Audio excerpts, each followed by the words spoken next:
Hello everyone, this is Mr.MonsterConnoisseur, and today I'm going to be reading The Lone Partisan by American Accent. So, without further ado, let's begin. Be me. Anon.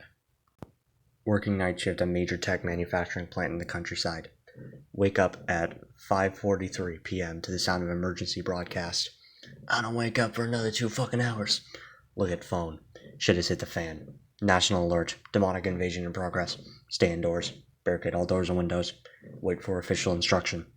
Wait my ass. All the major news outlets were going knucking futs about portals and monsters. Lots of speculation, but nothing concrete. 'Twas not the boog I was looking for, but it'll do. Lace up the boots, throw on a Hawaiian shirt, strap on tack vest, and start munching on breakfast. Scratching at the door startles. Pounding concerns. Large dents in solid steel door send me running for the panic room. Make it to the door just in time for a set of double D's to make their best Kool-Aid Man impression through the far wall. Through the dust and rubble I spied what looked to be a giant drider-like creature trying to make its way in. Her skin took a bluish-green hue. Her figure was deliciously curvy. Or at least her human half. A single golden eye locked on me, brandishing a smile that didn't even attempt to hide its hunger. I knew I smelled me a man! She was fast. Faster than anything her side had a right to be. Thank God the blast doors were faster. I scrambled away down the stairs that led to the bunker. A simple fallout shelter designed to survive the initial blast, but nothing to hunker down in. I knew I was probably well off waiting out here, but the sound of twisting metal reminded me that it was only my position was compromised, but I was severely outgunned. Grabbed my AR, bug-out bag, and starting fishing through the scrap metal pile. Come on, it's gotta be here somewhere. I sure as hell didn't have time to drill the third hole. Gotcha. Coathanger.exe. With that secured, I headed up the escape ladder that led to the garage. Strapped on my helmet and mounted my Ducati Scrambler.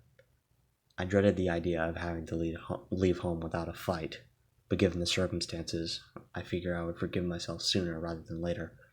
With that, I fired her up and tore out the driveway, Spider in hot pursuit. Be me, anon. Be it literal end of civilization. Beautiful evening for drive, though. Down the driveway, I flew as fast as 803cc could carry me, hungry Spider in tow. I could have sworn I felt her hot breath at the back of my neck. Once on the main road, I finally put some distance between us. I watched her slowly start to fall behind until she faded out of view. I huffed a heavy sigh of relief. Hell's bells, at least the bitch knows when to call it quits. The small twine loop that landed around my mirror said otherwise. I was driving along, minding my business, when out of an orange-colored sky, flash bam, alakazam, stupid way to die. Split second later, I tensed with a twang, tore off the mirror and any hopes and dreams that today was going to have any semblance of a nice day, sending my bars into a wobble. My arms struggled as I held on for dear life. After a quick prayer and what felt like an eternity, it finally stabilized. 2 down, 7 to go. Cruising down the highway, I start cooking up contingency plans.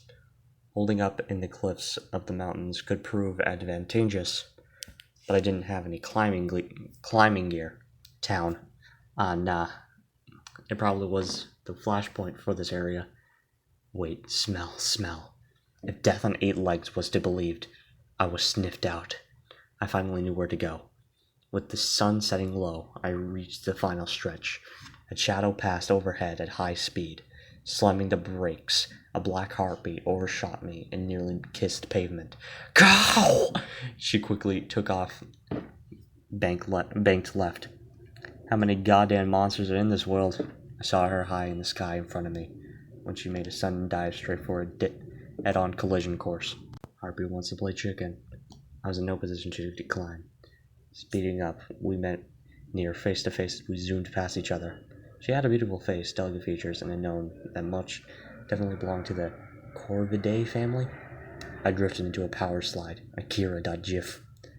The maneuver should give me enough time to shoulder my rifle and end this, or at least it would have if the pothole didn't send me flying off my bike. Time slowed to the tune of Ave Maria.mp3. Just when I finally got all my shit back together, the world has to lose its black feathers falling from the setting sky. Sure looked pretty though. Waking up to a midsummer's night with a fresh breeze and the sound of crickets is a joy in itself. To do it in the aftermath of a nasty accident that landed me in the middle of a field slightly tainted it. Welcome to the cornfields, motherfucker. Checking myself over, I found that I had hit it with just a tender right ankle, and an inexplicable splitting headache. My shattered helmet laying next to me told me why. Sifting through the roads, I eventually came back to the main road, only to be greeted by my recently departed steed in a twisted heap, slightly charred, fully marred, and still on fucking fire. Totaled. You know, for a brick, you flew pretty good. Sleep easy now. And with that, I hobbled the rest of the way to work. In most cases, it would have been a safe bet to run for the mountains in this kind of scenario. But my workplace had one thing that the hills and valleys couldn't provide. An ISO 6 clean room, a combination of HEPA filters, Chemtech suits, and cleaning supplies. Should keep my essence in the parts per billion range. When I arrived, the place was deserted. Not a single car in the lot. From the looks of it, it seemed like everyone bolted home when the broadcast came. Didn't even bother turning off the lights. Day 1. A few hours into the night, the place wasn't looking half bad. Most of our out-facing windows of the plant were either covered or painted over. Alternative entrances barricaded and welded shut, thanks to a leftover oxy-acetylene kit from the recent renovations. Food was easy as breaking the vending machines, erring on the side of caution as I gathered as many containers as I could find. I started filling up tap water while it still flowed freely. Securing the perimeter was by far the biggest concern. If the monsters that I've seen so far are any indication what's to come, then it will all take one curious wanderer to raise hell. I set myself to the task of trapping various entrances leading to the clean room. It wasn't hard given that most of the doors had some form of motion sensor that could be rigged. The accelerant of choice was chloride trifluoride, a cleaner that's used for semiconductors at the factory, now repurposed as an entry denial device. I had a lot of ground to cover and needed something to supplement patrol, so I commissioned the office Roomba and edited up with a 3D printed claymore that I may or may not have lost in an unfortunate boating accident 6 months ago. Boomba.exe installed. Status online. And for the final touch, a 200 IT barrel of the wretched cleaner and leftover acetylene tanks set in the middle of the clean room airlock, all rigged to blow if the airlock opened from the outside. Day 2. Waking up to a low red glow told me that the power had gone out while I had slept. The factory had backup generators that they kept key operations functional, like the clean room. The problem that stared me in the face was simple, but the solution was no small order. The tanks only had 8 hours of fuel each. Gowning up in a filtered suit, I set out to consolidate all the fuel that I could find. The changes to the environment were slow but hardly subtle. It all started with the atmosphere. The air was thick and heavy when I stepped out into the now pink moonlight. Its haze hit like an allergy season in a cottonwood forest, pieces of white fuzz drifting like snow.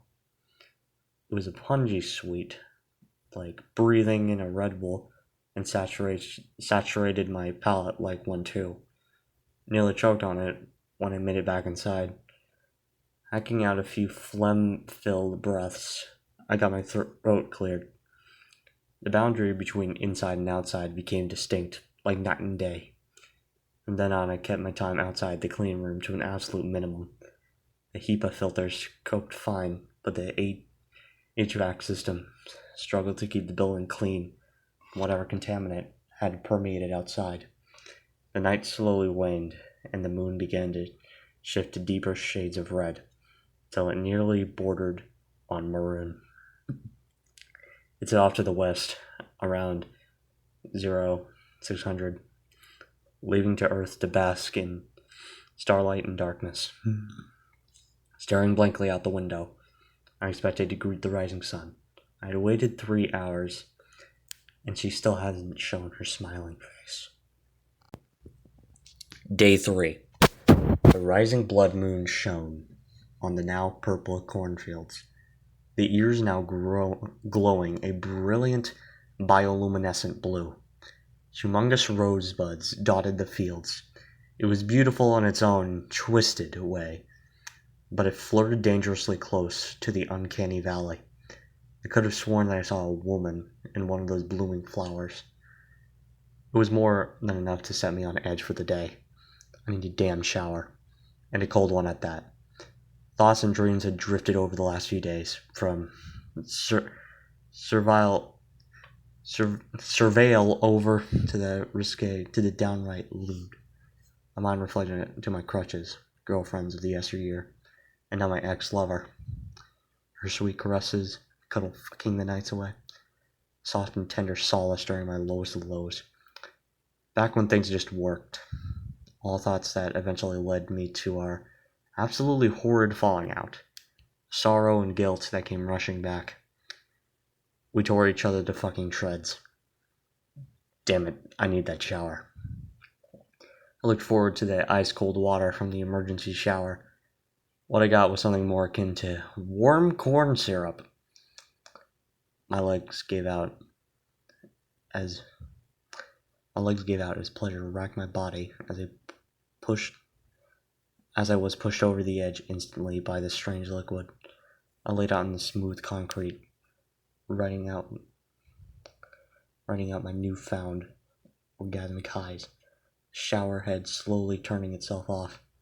Slowly drawing myself back on my feet and staggered over to one of the barrels I had previously filled and stared at my own reflection. The afterglow slowly faded into melancholy once I had realized just how lonely I had become over the years. My heart burned white with desire and longing. I shoved my head into the still fresh water, quenching myself like steel. I would need to be hard like steel if I'd hoped to survive. 'Twas the witching hours of the day, and I had been racking my brains in the clean room for the last details of the escape plan. The last 2 days I had been neck-deep in steel plates, welding gear, and spare forklifts putting together Killdozer 2.0. Flashing strobes and ear-splitting alarms instantly grabbed attention. Fire alarm. Good. Let it burn. I shouldered my rifle. Time to put my best millimeter forward. My position might be compromised, but between the floor traps, choke points, and my full auto shooter, I wouldn't be outgunned anytime soon. Felt like I was ready for anything. The sound of a door trap going off right outside the window directed me to exactly what I wasn't ready for. Her eyes commanded mine as we met face to face at the observation window. I felt paralyzed under her gaze. Their power was oppressive, but dangerously alluring. The crimson irises gave an unearthly glow against the black sclera and reptilian-like pupils. Her complexion a cozy blue. She wore a crown of red-tipped obsidian. Her features all culminated to a supernatural beauty, the kind usually found in the upper echelons of fine art. But here she was staring me down, licking her lips. Our standoff unceremoniously ended when an explosion sent a spiderweb crack through the glass. I steadied myself as the dust began to settle. Never thought in a million years that stupid Roma would actually work. I let out a long breath. that didn't know. I let out a long breath that I didn't know I was holding, but my relief shattered as the phone on the wall rang.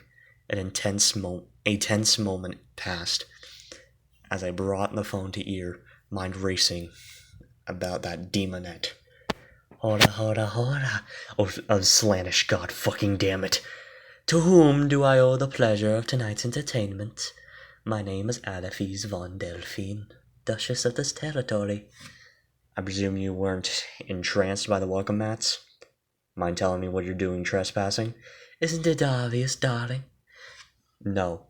In fact, I could have sworn I had done everything to keep things on the down low. Dearie, you did. But I have a duty to welcome all who live in my glorious demon realm.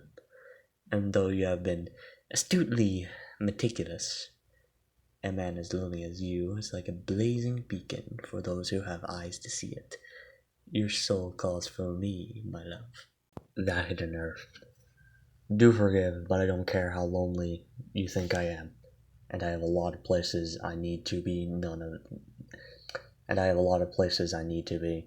of them involving here. Oh, you. And I know you aren't going anywhere anytime soon. Deep down, I knew she was right. I didn't have nearly enough fuel to make it out of town, but I still need to try to make a run for it. But she couldn't possibly know that. I have a proposition. If you want to get out of here, I can give that to you. Offer you safety and protect. No deal. I beg your pardon? I haven't even stated what I want in return yet. I'm not at a crossroads, Damon. I don't need a Faustian bargain. It was you and your kin that put me in this predicament in the first place. There's no red cent I owe to you. And I'm 135% sure it'll be hell to pay for any service that you provide, no matter how much you try to trivialize it. Such distrust has been sown in your heart, dearie. Who hurt you? That tears it. I don't have time to listen to a hunter making empty promises in hopes of a quick meal. This ends now. Darling, you'll be a fun one to crack. I'll show you right where it ends. My hair stood on end as her last word came not from the phone, but over my shoulder. I could feel her presence bearing down on me from behind, its power once again paralyzing. My began to blood boil to a fever pitch. I shimmered with rage. I have not come this far to die now. Acting fast, my rifle roared to life as I spun around in hopes of catching her off guard. The 308 rounds sailed through the air and shredded workstations and lab equipment, but found no daemonette. Just as a small puff of dissipating pink smoke, a violent ringing overtook my ears. I cursed myself for not switching out the muzzle brake for a can before things went sideways. The empty mag landed with a solid thump. Her laughter echoed throughout the room. Hydrophobia.mp3. Tearing open my cleanroom suit, I dug out and slammed in a fresh mag. I think you got me all wrong, darling. Her deep and heady voice seemingly came from everywhere and nowhere. I quickly got my back against the wall. She could teleport. I need to keep her approach options limited. I don't want to kill you. No. You are much too valuable to me to even entertain such a horrid thought. If you're not here to kill, then you're here to use and usurp. I'll fight tooth and nail to keep myself from being swept up in whatever bastardized regime you've set up. I slowly started to advance towards the airlock on the other side of the room. Oh, don't be silly. The only thing I want you swept up into is me. You will be loved and cherished eternally. There's a new world outside that you need to see, and with me you could live in luxury. You would never want anything ever again. This caused me to raise an eyebrow. Men are oh so precious during this glorious new age. So few left unclaimed. Most were tragically tossed aside before our arrival. Expendable pawns to the hearts of granite that controlled you. But now no longer. Truly, you are one in a million, and I would love nothing more to make you all mine. Mine to hug, to love, to milk. That gave me pause. Damn it, this is not the time for her to start making appealing arguments, despite my dates insisting on saying otherwise. Oh my god. I sense your doubts. I see the skies that run across your heart. They run deeper than the rows of the field outside. Come with me. I can make you whole again. You don't need to tough it out alone anymore. I can help you break through those walls that keep you from learning to loving again. I can't. Sycophant. You make a great and generous offer. That most would be fools to turn down, but I would be a fool if I were to accept. I slowly moved away from the wall. Oh, but dearie, you would be my fool. You don't understand, but I don't blame you. You offer promises of the world and its treasures, an easy life free of trial and turmoil. But there is something that you stole away from the many good people of this earth, and now you're attempting to steal from me. And there's no way that you could give it back. Not that you would want to. I could feel her eyes drilling into me, though from where I could not tell. You took people's dignity, self-respect, and peace of mind. I worked too hard to pull my shattered self back together just to have it ripped from me now. And I won't stop fighting until I can empower the victims of this invasion to take back their honor and their homes. Laughter rang out in the room, its source emanating from the walls. And I don't think you understand, darling. Most gave up willingly once they knew what we could offer them. My brow furrowed, but I redoubled my resolve and myself. I doubt I stand alone. But if I have to, I will with gallant valor. No deal. I'm not asking any more, my lovely. I braced myself. Speed, surprise, violence of action, I muttered to myself. I swung myself low as I turned around, and there she was, ready for my attack.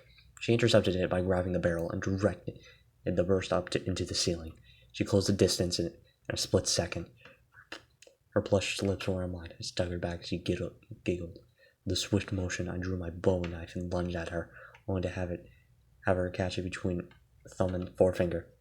Not quite the prick that I want you to stab me with, but I love the passion behind it. She had my rifle and knife with a snap of her fingers. She was gone in a puff of pink smoke. I bolted towards the airlock when she reappeared, blocking the only exit. She drew and snapped her rapier to attention, its steel shimmering a pink hue. Oh, sweetie. I was scared out of my wits, but I took a deep, ragged breath. Tried to play it cool. Oh, you're approaching me. Instead of running away, you're coming straight at me. Despite all the tricks and traps I've yet to play, you refuse to run for backup. I can't fuck the shit out of you without getting closer. Oh, then come as close as you like. We were only 2 meters away when I drew my Olbrez. The shot was fairly discouraging for both of us. The fireball blinded like lightning and deafened like thunder. She winced in pain as the bullet tore through one of her wings.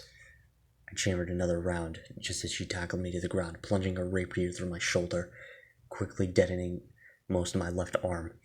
We struggled to gain control of each other's weapon, my left arm numbly trying to hold back the sword as it twisted and turned, sending me through various shades of pleasure and agony that sent my already racing heart nearly to the breaking point. Her left gauntlet had a deathly grip on my right. She was so damn strong. I felt like she was going to tear it right off. It was a stalemate, but one that I was quickly losing when suddenly something gave. The clean room suit sleeve of my arm slipped, loosening her grip just enough to get the last shot off. My ears rang once more with that familiar high-pitched scream. If I wasn't going to go deaf before, I surely was now. I pushed her off, tore the sword out with a scream, and ran for the airlock. I reached for the handle and was greeted by a bright purple, glowing rune on the knob. Fucker wouldn't budge. A loud cackle let off from the hallway. Something broke inside me as As the doom set in, I joined her in the laughter. A disheveled demon rounded the corner, now sporting a freshly shattered left horn. Her eyes burned like 1,000 suns, its heat threatening my frame with utter destruction. So, do we have a deal? Her sickly grin spreading ear to ear. My head hung low. I was deathly tired. I was about to resign myself to defeat when I felt a spark of spite reignite in my heart. I looked her square in the eye. Ise io moyo di da partigiano tu mi deve seppellire. Her face turned to one of confusion as I smiled. Bury me in the mountains like my father's father. I drew the last gun out of its wooden holster. Moyo Nano's full auto C96 pressed it against the glass window and pulled the trigger. No, wait! Bullets tore through the glass and wire mesh. The leaks in the tank instantly ignited and violently engulfed the airlock in flame. I felt a pair of firm arms wrap around me and lift me off the ground. As she spun the both of us around, she had me cocooned in her wings as the acetylene tank ruptured and blew the door off its hinges. My eyes opened once again to the sight of her hypnotic gaze. As I propped myself up to my knees, the reality of the situation set in. The world was ablaze. A fire like this couldn't be fought. It would rend and obliterate both glass and concrete, and we were right in the middle of it. I looked back to her and saw a large shard of the door had pierced through her abdomen. The light in your eyes, the fight in your face. It reminded me so much of Grandpa, the stories he would tell. He was a greater crusader before he met Grandmama. Don't talk, say your strength. I don't need it. I need you to be strong. Stronger than you've ever been in your life. Be strong enough to keep yourself human. If not for your sake, then mine. She beckoned for my hands as I reached to meet hers, and hers had a pendant in them, a golden cross with a skull at the T. A brilliant ruby in its jaws glistened in the inferno's light. It was his, Rosaris, and now yours. I wish I could have lived to love that beautifully free soul of yours. She pulled me in and gently kissed me, then she smiled. Wait. Now go, and for the love of the Mao, be happy in your endeavors.